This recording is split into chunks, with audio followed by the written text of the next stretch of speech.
first year in a new spot, so it was a lot of getting to know guys, and a different spring training for me than I ever had. More so of introducing myself than I ever had to do before. So it was fun, but we've gotten off to a great start. Adley and James done a great job back there, commanding the staff and doing a great job of learning how I pitch and learning what I do.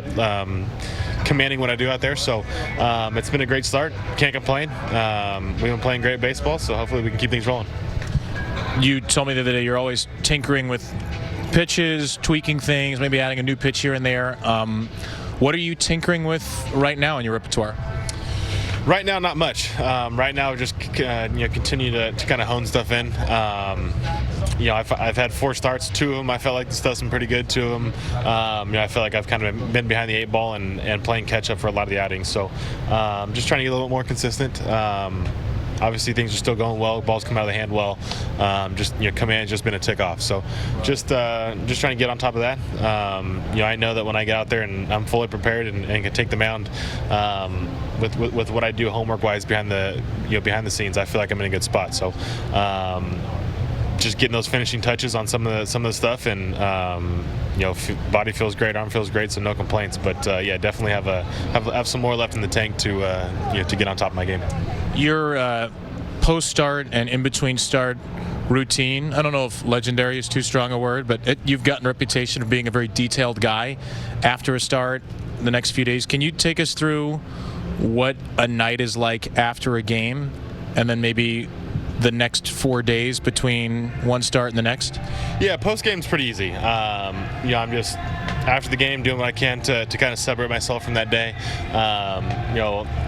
Early on in my career, I dwelled on a lot of the bad outings, and obviously it's everything's great when you're throwing good and it's easy to move on. But for me, that's something I struggle with the most. So post outing for me, it's doing whatever I can to get away from the game, get away from the day, going home, seeing the family, watching TV, doing whatever to get away from it. And then the work starts the next day of going in and kind of breaking down the outing, not in a result standpoint, but more of strictly execution, seeing where I was lacking that day, what I can work on for the week, and then when I get into the field, it's getting the body ready again. There's a pretty good process that it takes in the next day and a half after I pitch to get the body feeling right to be able to do it again in 5 days. So a lot of prep work in that, a lot of working out.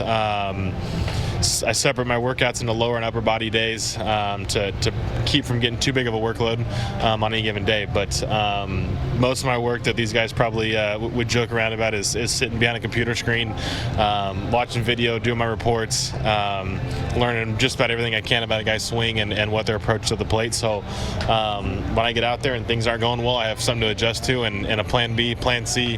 Hopefully I don't get to plan D, but doing whatever I can to make sure that I give the team the best chance to win.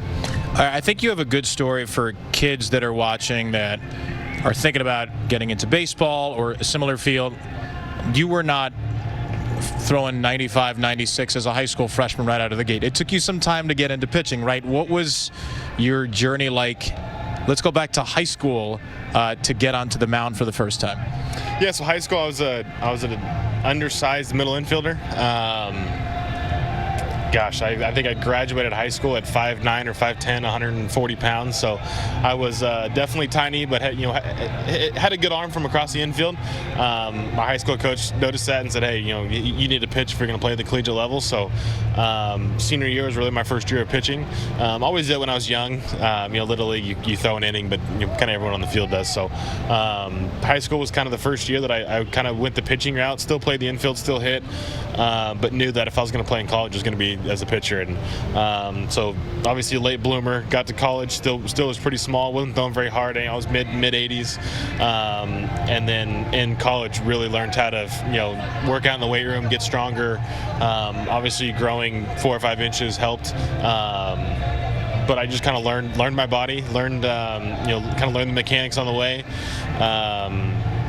wasn't good, I would say, as a pitcher until my junior year of college when I kind of started learning and figured it out. I was only 3 or 4 years into pitching at that point, so I kind of transitioned what I feel and what I say from a thrower to a pitcher on the mound. So that didn't happen until junior year, and that's when I started to kind of get stronger, line at the radar gun, and that's when professional baseball kind of came about. Of like, hey, I've got a chance to actually do this. So you're a 5'9", 140 graduating high school. Your driver's license, you were what, 5'5", 5'6"? Yep, I think my driver's license when I first got it, or your permit or whatever, 15, 16, I think I was like 5'5", 130. So I was pretty small.